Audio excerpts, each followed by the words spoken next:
Hello दोस्तों, इस video में हम लोग बात करेंगे Sunrisers Hyderabad versus royal Challengers Bangalore के बीच आईपीएल का जो अगला मुकाबला खेला जाएगा इसके बारे में। तो दोस्तों, ये मुकाबला बेंगलोर के लिए बहुत ही बड़ा है क्योंकि अगर इस मुकाबले में बेंगलोर जीतती है तो इनकी क्वालिफाई करने की और भी ज़्यादा चांसेस बढ़ जाएगी। तो यहाँ पर दोस्तों गौर कीजिएगा, ये मुकाबला राजीव गांधी इंटरनेशनल स्टेडियम हैदराबाद में खेला जाएगा जो कि हैदराबाद का होम ग्राउंड है। लेकिन दोस्तों हैदराबाद का इस ग्राउंड पर उतना अच्छा परफॉर्मेंस नहीं रहा है इस सीज़न। तो यहाँ पर हम लोग पूरी डिटेल एनालिसिस के साथ उसके बाद टीम कॉम्बिनेशन भी जानेंगे। तो पहले बात कर लेते हैं यहाँ पर इस ग्राउंड की पिच रिपोर्ट के ऊपर। तो अभी तक दोस्तों 6 मुकाबले खेले गए हैं जिसमें से जो टीम पहले बैटिंग की है 4 बार जीती है और चेस करते हुए यहाँ पर मात्र 2 मुकाबले जीता गया है। हाईएस्ट स्कोर यहाँ पर राजस्थान ने बनाया हुआ है। एवरेज स्कोर यहाँ पर आपको 165-70 के आसपास देखने को मिलेगा और लोएस्ट स्कोर यहाँ पर खुद हैदराबाद का ही है इनके होम ग्राउंड पर। स्कोरिंग पैटर्न देखिएगा तो दोस्तों 2 बार लो स्कोरिंग मैच हुए हैं, नहीं तो दोस्तों बाकी 4 बार यहाँ पर हाई स्कोरिंग मैच हुए हैं। इसका मतलब ये है कि दोस्तों बैट्समैन अगर अच्छे फॉर्म में रहते हैं तो यहाँ पर आपको हाई स्कोरिंग मैच देखने को मिलेगी। और आप सभी को पता ही है कि अगर बेंगलोर इस ग्राउंड पर पहले बैटिंग करती है तो यहाँ पर आप लोग हाई स्कोरिंग मैच एक्सपेक्ट कर सकते हैं। जो यहाँ पर 5 मुकाबले 6 खेले गए हैं दोस्तों, देख सकते हैं पिछला मुकाबला यहाँ पर लखनऊ चेस करते हुए 7 विकेट से जीत कर आ रही है। और स्टार्टिंग में दोस्तों यहाँ पर कह सकते हैं कि पहले बैटिंग करने वाली टीम जीतती थी, लेकिन रिसेंट में चेस करने वाली टीम ज़्यादा जीत रही है। ओवरऑल दोस्तों यहाँ पर 45 विकेट मिला है फास्ट बॉलर को और स्पिनर्स को 28 विकेट। तो दोस्तों फर्स्ट इनिंग हो या सेकेंड इनिंग, यहाँ पर फास्ट बॉलर के साथ साथ स्पिनर्स को ही मदद मिलती है। यहाँ पर आप लोग देख ही सकते हैं, मैंने लिख रखा है।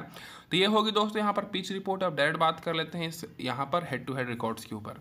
तो दोनों टीम्स के बीच अभी तक पूरे आईपीएल में 22 बार आमने सामने मुकाबले हुए हैं, जिसमें से हैदराबाद का दोस्तों पकड़ा थोड़ा सा भारी रहा है, 12 बार जीती है और आरसीबी दोस्तों 9 बार। इस साल दोनों टीम्स का बीच एक भी मुकाबले नहीं हुए हैं। पिछले साल दोस्तों हुए थे 2 मुकाबले और एक मुकाबले दोस्तों हैदराबाद 9 विकेट्स जीती थी और एक मुकाबला दोस्तों बेंगलोर जीती थी 67 रन से। अब रिसेंट फॉर्म की बात करें तो दोनों टीम्स का रिसेंट फॉर्म लगभग सेम है, लेकिन दोस्तों बुरी बात यहाँ पर यह है कि हैदराबाद अपना पिछला दोनों मुकाबला हार कर आ रही है और बेंगलोर अपना पिछला मुकाबला अच्छे से जीत कर आ रही है। अब और बेंगलोर दोस्तों इस मुकाबले में जीतने की पूरी कोशिश करेगी। अब डायरेक्ट बात कर लेते हैं जो पिछले साल दोनों टीम्स के बीच 2 मुकाबले हुए थे, उस मुकाबले में कौन कौन से प्लेयर अच्छा परफॉर्मेंस किए थे। तो बैटिंग सेक्शन से बात करें तो एक मुकाबले में तो देख सकते हैं कि बेंगलोर की पूरी टॉप ऑर्डर से लेकर लो ऑर्डर ऑल आउट हो गई थी मात्र 68 रन से। और उस मुकाबले में देख सकते हैं कि हैदराबाद की तरफ से एम जेम्सन ने 3 विकेट लिया था, नटराजन ने 3 विकेट, भुवनेश्वर कुमार और उमरान मलिक ने 1 विकेट लिया था। तो इसका मतलब ये है कि दोस्तों जब दोनों टीम्स आमने सामने खेलती है तो हैदराबाद के बॉलर्स अच्छा परफॉर्मेंस करते हैं, खास करके एम जेम्सन और नटराजन। तो इनके ऊपर आपको थोड़ा ज़्यादा फोकस करना है। और जो दूसरा मुकाबला हुआ था उस मुकाबले में दोस्तों डुप्लेसिस ने, मैक्सवेल ने और दिनेश कार्तिक ने अच्छी पारी खेली थी। और यहाँ पर विराट कोहली दोनों मुकाबले में हैदराबाद के खिलाफ 0 पर आउट हो गए हैं। तो इस मुकाबले में आप लोग के लिए विराट कोहली इंपॉर्टेंट तो रहेंगे, लेकिन आप लोग विराट कोहली के ऊपर कह सकते हैं कि इनको ड्रॉप भी कर सकते हैं क्योंकि इनका हैदराबाद के खिलाफ उतना अच्छा रिकॉर्ड रहा नहीं है। और हैदराबाद की तरफ से बात करें तो एक मुकाबले में तो अभिषेक शर्मा अकेले दोस्तों टारगेट चेस कर लिए थे, 68 रन का ही टारगेट था। लेकिन दूसरे मुकाबले में राहुल त्रिपाठी अच्छा खेले थे और मार्करम, बाकी जो नए प्लेयर आए हैं वो लोग दोस्तों अभी तक खेले नहीं हैं। तो यहाँ पर मैंने नहीं लिख रखा है। और दूसरे मुकाबले में दोस्तों देख सकते हैं कि बेंगलोर के बॉलर्स अच्छा परफॉर्मेंस किए थे। हसरंगा 5 विकेट लिए थे, हेजलवुड 2 विकेट और हर्षल पटेल 2 मुकाबले में 2 विकेट लिए हैं। तो यहाँ पर दोस्तों थोड़े बहुत आपको बॉलर्स पर ज़्यादा फोकस करना है क्योंकि जब दोनों टीम्स खेलती है तो इनके बॉलर्स अच्छा परफॉर्मेंस करते हैं। अब डायरेक्ट बात कर लेते हैं क्या रहेगी दोस्तों हैदराबाद की इस मुकाबले में प्लेइंग 11। तो इधर से आपको ओपनिंग करते हुए अभिषेक शर्मा के साथ अनमोलप्रीत सिंह दिखेंगे। और दोस्तों यहाँ पर अनमोलप्रीत सिंह आपको सब्स्टिट्यूट के तौर पर खेलते हुए दिखेंगे और इनकी जगह पर दोस्तों आपको ऑलराउंडर से एम जेम्सन बॉलिंग कराते हुए दिखेंगे। फिर तीसरे नंबर पर Rahul Tripathi, Heinrich Klaasen, Aiden Markram, Sanvir Singh, Abdul Samad, Mayank Markande, Bhuvneshwar Kumar, Farooqui और टी नटराजन। स्टार्टिंग दोस्तों Bhuvneshwar Kumar, M Jansen bowling कराएंगे और आखिरी को नटराजन और भुवनेश्वर कुमार। तो ये तो होगी दोस्तों हैदराबाद की प्लेइंग 11 इस मुकाबले के लिए। अब दोस्तों इन सारे प्लेयर्स के रिसेंट फॉर्म डिस्कस करने से पहले बात कर लेते हैं बहुत ही शानदार एप्लीकेशन विजन 11 के बारे में। तो इस मुकाबले में यहाँ पर आप लोग के लिए बहुत ही शानदार 50,000 रुपये का फ्री गिव अवे रखा गया है। तो डिस्क्रिप्शन में मैंने लिंक दिया है, मौका का फ़ायदा उठाइए, बिल्कुल फ्री में यहाँ पर आप लोग 50,000 जीत सकते हैं। खेलने का फ़ायदा दोस्तों यहाँ पर यह है कि बाकी ऐप्स के मुताबिक बहुत ही लो एंट्री फी रहती है, जिसके कारण दोस्तों आप लोग यहाँ पर कॉन्टेस्ट ज्वाइन करके भी अच्छा खासा सेविंग्स कर सकते हैं। और इस मुकाबले में दोस्तों यहाँ पर आप लोग 50 लाख रुपए तक जीत सकते हैं ग्रैंडलिंग में। तो जाइए दोस्तों जल्द से जल्द डाउनलोड कीजिए, लो कंपटीशन है तो विनिंग तो आपकी होगी ही। और यहाँ पर आप लोग सेकेंड इनिंग में भी दोस्तों कॉन्टेस्ट ज्वाइन करके खेल सकते हैं। और दोस्तों इस गेम में वित्तीय जोखिम शामिल है और इसकी लत लग सकती है, तो कृपया अपनी जिम्मेदारी और अपने जोखिम पर खेलें। अब बात कर लेते हैं दोस्तों यहाँ पर हैदराबाद के सारे प्लेयर्स के रिसेंट परफॉर्मेंस के ऊपर।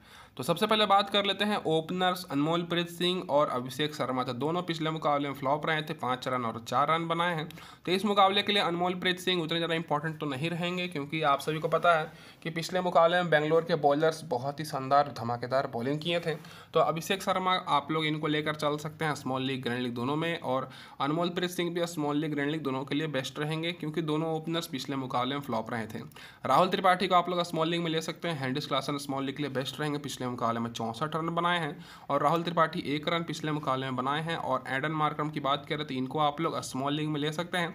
इस सीजन इनके बल्ले से और बॉलिंग से अभी तक कप्तानी पारी खेले नहीं हैं, तो ये उतने ज़्यादा इंपॉर्टेंट तो नहीं रहेंगे। और ग्रैंड लीग में आप चाहें तो इनको ड्रॉप करके एक बॉलर को ले सकते हैं, जैसे दोस्तों अगर नटराजन तो दोस्तों बॉलिंग कराए थे पिछले साल बहुत ही अच्छा, तो अगर नटराजन इस मुकाबले में बहुत ही बेस्ट रहेंगे। और नीचे से बात करें तो दोस्तों यहाँ पर अब्दुल समद केवल ग्रैंड लीग के लिए बेस्ट रहेंगे, पिछले मुकाबले में 4 रन बनाए थे। लगभग देखा जाए तो पिछले मुकाबले में हैदराबाद के सारे बैट्समैन फ्लॉप रहे थे हेनरिच क्लासन को छोड़कर, और जो प्लेयर बेंच पर बैठे हुए उनका मैंने रिकॉर्ड लिख रखा था, यहाँ पर आप लोग देख सकते हैं दोस्तों। अब बात कर लेते हैं हैदराबाद की क्या रहेगी इस मुकाबले में दोस्तों हैदराबाद के सारे बॉलर्स के रिकॉर्ड्स। तो बॉलिंग सेक्शन में भुवनेश्वर कुमार पिछले मुकाबले में 5 विकेट लिए थे, इस मुकाबले के लिए तो इंपॉर्टेंट तो रहेंगे ही। मयंक मार्कंडे और एम जेमसन, इन दोनों में से आपको एक को लेकर चलना है, तो मैं दोस्तों एम जेमसन को लेकर जाऊंगा, क्योंकि पिछले साल एम जेमसन का अच्छा रिकॉर्ड था। और आप लोग मयंक मार्कंडे को भी ले सकते हैं, अभी तक 12 विकेट ले चुके हैं, लेकिन रिसेंट में इनका परफॉर्मेंस उतना अच्छा दिखा नहीं है। नीचे से दोस्तों नटराजन ग्रैंड लीग के लिए बेस्ट रहेंगे, क्योंकि इनका पिछले साल का अच्छा रिकॉर्ड है। फारूकी ग्रैंड लीग के लिए अभी तक 4 विकेट लिए हैं, पिछले मुकाबले में 3 बॉलर को 1 विकेट मिली थी और भुवनेश्वर कुमार अकेले 5 विकेट लिए थे। नीचे से अभिषेक शर्मा को तो दोस्तों लेकर ही चलना है, मार्करम को लेकर चलना है, क्योंकि बैटिंग और बॉलिंग दोनों करेंगे। और जो बॉलर यहाँ पर बेंच पर बैठे हुए हैं उनका मैंने रिकॉर्ड लिख रखा है, आप लोग यहाँ पर देख सकते हैं। अब बात कर लेते हैं दोस्तों क्या रहेगी बेंगलोर की इस मुकाबले में प्लेइंग 11। तो इधर से आपको ओपनिंग करते हुए फैफ डू प्लेसिस के साथ विराट कोहली दिखेंगे, फिर तीसरे नंबर पर अनुज रावत, फिर Glenn Maxwell, Mahipal Lomror, Dinesh Karthik, M Bracewell, W Parnell, फिर करण शर्मा, मोहम्मद सिराज और हर्षल पटेल। तो ये रहेगी दोस्तों यहाँ पर प्लेइंग 11 जो कि दोस्तों बेंगलोर की रहने वाली है। और सब्स्टिट्यूट में यहाँ पर दोस्तों कुछ चेंजेस होंगे तो मैं आपको अपडेट करूँगा। स्टार्टिंग में आपको मोहम्मद सिराज और पार्नेल बॉलिंग कराते हुए दिखेंगे, और आखिरी ओवर में हर्षल पटेल और यहाँ पर दोस्तों मोहम्मद सिराज। तो ये रहेगी दोस्तों यहाँ पर प्लेइंग 11। अब बात कर लेते हैं इन सारे प्लेयर्स के रिसेंट परफॉर्मेंस के ऊपर। तो यहाँ पर दोस्तों देखिएगा तो बिल्कुल अपोजिट आपको देखने को मिलेगा। हैदराबाद से कंपेयर किया जाए तो इधर के दोनों ओपनर्स अच्छे फॉर्म में हैं, लेकिन विराट कोहली पिछले मुकाबले में 18 रन बनाए थे, ठीक ठाक फॉर्म में दिखे थे, लेकिन अपनी पारी को लंबी नहीं करने पाए थे। और ग्लेन मैक्सवेल भी पिछले मुकाबले में 68 बनाए हैं, देख सकते हैं 54 रन। तो दोस्तों आप सभी को पता ही है कि बेंगलोर की तरफ से इन तीनों को तो आपको लेकर ही चलना है, Faf du Plessis, Virat Kohli और ग्लेन मैक्सवेल। लेकिन विराट कोहली पिछले 2 मुकाबले से फ्लॉप चल रहे हैं और इनका हैदराबाद के खिलाफ उतना अच्छा रिकॉर्ड रहा नहीं है, तो विराट कोहली को आप लोग ड्रॉप भी कर सकते हैं, जो कि मैंने एक मुकाबले में और बताया था, उस मुकाबले में भी विराट कोहली फ्लॉप हुए थे। तो इस मुकाबले के लिए विराट कोहली और ग्लेन मैक्सवेल और फैफ डू प्लेसिस तीनों स्मॉल लीग के लिए बेस्ट रहेंगे, लेकिन ग्रैंड लीग में आप लोग फैफ डू प्लेसिस और ग्लेन मैक्सवेल पर थोड़ा ज़्यादा फोकस करना है। महिपाल लेमरोर की बात करें, केवल ग्रैंड लीग के लिए बेस्ट रहेंगे, बैटिंग किए हैं लेकिन उतना ज़्यादा परफॉर्मेंस नहीं दिए हैं। दिनेश कार्तिक ग्रैंड लीग के लिए, और अनुज रावत की बात करें, ये कभी पहले बैटिंग करने आ जाते हैं और कभी नीचे करते हैं। तो उसके पहले मुकाबले में देखा जाए तो 6 रन जो बनाए थे फर्स्ट डाउन करके बनाए थे, लेकिन पिछले मुकाबले में 29 रन नॉट आउट नीचे बैटिंग करके हुए बनाए हैं। तो ये स्मॉल लीग ग्रैंड लीग दोनों के लिए बेस्ट रहेंगे अगर बैटिंग पहले करेंगे तो। अब उसके बाद बात कर लेते हैं दोस्तों आरसीबी के बॉलिंग से। तो बॉलिंग की तरफ से देखा जाए तो मोहम्मद सिराज तो बहुत ही अच्छे फॉर्म में है और करण शर्मा बहुत ही अच्छे फॉर्म में है, तो दोनों आप लोग के लिए इस मुकाबले के लिए बेस्ट रहेंगे। लेकिन जो ग्रैंड लीग के हिसाब से देखा जाए तो इस मुकाबले में जो सबसे इंपॉर्टेंट रहने वाले हैं दोस्तों डब्ल्यू पार्नेल, बार्सवेल। पिछले मुकाबले में 3 विकेट लिए थे और दोस्तों 2 विकेट बार्सवेल को मिला है। तो दोस्तों बार्सवेल बैटिंग बॉलिंग दोनों करते हैं, लेकिन बैटिंग ऑर्डर थोड़ा सा नीचे था इनका, पिछले मुकाबले में 9 रन बनाए थे। ग्लेन मैक्सवेल की बात करें, इनको आप लोग स्मॉल लीग ग्रैंड लीग दोनों में लेकर चलना ही है। और पिछले मुकाबले में हर्षल पटेल तो खेले थे लेकिन बॉलिंग नहीं कराए थे, क्योंकि दोस्तों जल्द ही आउट हो गई थी, मतलब जल्दी ही टीम जीत गई थी 11वें-12 ओवर में, तो हर्षल पटेल को मौका नहीं मिला था ज़्यादा बॉलिंग कराने का, क्योंकि आप सभी को पता है कि आखिरी ओवर में बॉलिंग कराते हैं। तो दोस्तों यहाँ पर इस मुकाबले में हर्षल पटेल तो बेस्ट रहेंगे ही आप लोग के लिए, लेकिन सबसे बेस्ट रहेंगे दोस्तों करण शर्मा, क्योंकि करण शर्मा को देख सकते हैं जो 10 विकेट लिए हैं दोस्तों, मात्र 6 ही मुकाबले में ये 10 विकेट लिए हैं, देख सकते हैं मैंने शुरू से लेकर अंत तक लिख रखा, और हर मुकाबले में 2-2 1-1 विकेट लेते आ रहे हैं। तो करण शर्मा इस मुकाबले के लिए थोड़े से इंपॉर्टेंट रहेंगे। बाकी दोस्तों मोहम्मद सिराज और पार्नेल दोनों में से आपको एक को लेकर चलना है, और बार्सवेल को आप लोग ऑलराउंडर से ले सकते हैं। तो ये होगी दोस्तों यहाँ पर हमारी पूरी स्टैट्स। अब बात कर लेते हैं दोस्तों की प्लेयर्स के ऊपर। तो हैदराबाद की तरफ से जो हमारे की प्लेयर रहेंगे अभिषेक शर्मा, राहुल त्रिपाठी, मार्करम, भुवनेश्वर कुमार और यहाँ पर दोस्तों मयंक मार्कंडे। और बेंगलोर की तरफ से Faf du Plessis, Virat Kohli, Glenn Maxwell, Karn Sharma और पार्नेल। तो ये होगी दोस्तों यहाँ पर हमारी पूरी डिटेल एनालिसिस। अब हम लोग बात कर लेते हैं बेस्ट टीम कॉम्बिनेशन के ऊपर। तो दोस्तों यहाँ पर अब हम लोग बात कर लेते हैं टीम कॉम्बिनेशन के ऊपर। तो यहाँ पर विकेट कीपर सेक्शन से बात करें तो दोस्तों हेंडिस क्लासन को लेकर चलेंगे, जो कि दोस्तों हैदराबाद की तरफ से बैटिंग तो नीचे करते हैं लेकिन बहुत ही अच्छे फॉर्म में हैं। और पिछले मैच में एकमात्र ऐसे प्लेयर हैं दोस्तों हैदराबाद की तरफ से जो कि बहुत ही अच्छा स्कोर किए थे। अब इसके बाद दोस्तों नीचे से बात करें तो अनमोल प्रीत सिंह की बात करें तो ओपनिंग करेंगे हैदराबाद की तरफ से, लेकिन बहुत ही बुरे फॉर्म में है। पिछला मैच छोड़ दिया जाए तो दोस्तों 30+ स्कोर किए तो थे 2 मुकाबले में, लेकिन इनको बहुत ही कम लोग ले रहे हैं। तो ये दोस्तों आप लोग के लिए स्मॉल लीग और साथ ही में ग्रैंड लीग के लिए डिफरेंशियल पिक रहेंगे और यूनिक पिक रहेंगे, क्योंकि बहुत ही मतलब अच्छे बल्लेबाज हैं और अच्छा स्कोर कर सकते हैं और इस मुकाबले के लिए बहुत ही ज़रा बेस्ट रहने वाले हैं आप लोग के लिए।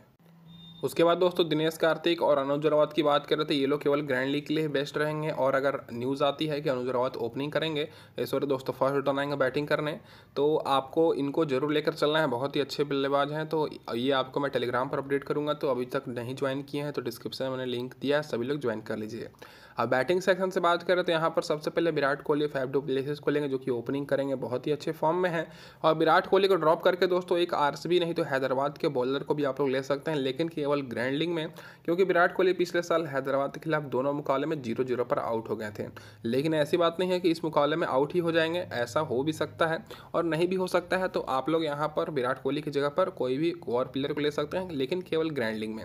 नीचे से बात करें तो दोस्तों यहाँ पर मैं अभिषेक शर्मा नहीं तो राहुल त्रिपाठी दोनों में से किसी को लूँगा। फिलहाल मैं यहाँ पर अभिषेक शर्मा को लेकर चल रहा हूँ।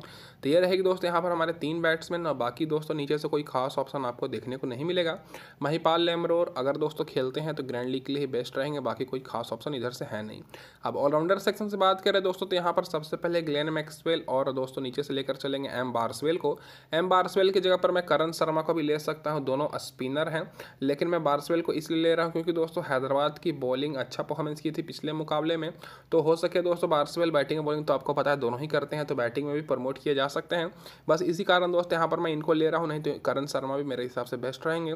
उसके बाद यहाँ पर मैं मार्करम और एम जेमसन के साथ जाऊँगा।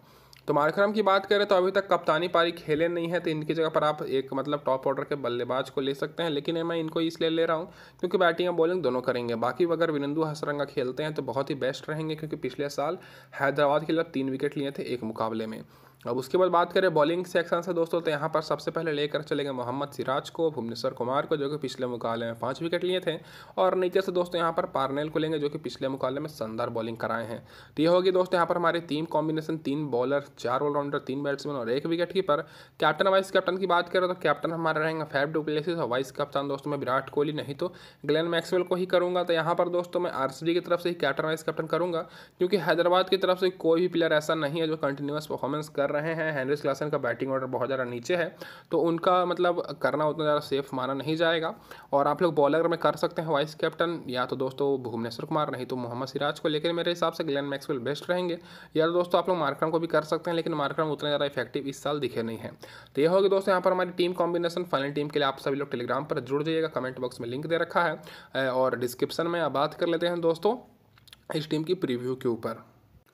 तो ये रहने वाली हमारे यहाँ पर टीम की प्रीव्यू। कप्तान रहेंगे फैफ डु प्लेसिस, वाइस कप्तान ग्लेन मैक्सवेल, 4 ऑलराउंडर मैंने रखा है, 3 दोस्तों मैंने बॉलर को, 3 बैट्समैन और 1 विकेट कीपर। अब ये होगी दोस्तों हमारी टीम कॉम्बिनेशन। अब बात कर लेते हैं बहुत ही शानदार एप्लीकेशन विजन 11 की टीम के ऊपर। तो दोस्तों ये रहने वाली हमारे यहाँ पर विजन 11 की टीम, और इस एप्लीकेशन का लिंक मैंने आप सभी को डिस्क्रिप्शन में दिया है, तो जल्द से जाकर डाउनलोड कर लीजिए।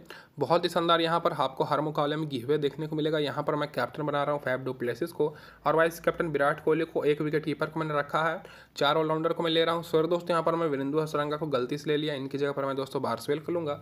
और यहाँ पर मैं दोस्तों मोहम्मद सिराज, भुवनेश्वर कुमार और पार्नेल को लेकर चलूँगा। बाकी एम जेमसन और यहाँ पर मेरे मार्करम रहेंगे।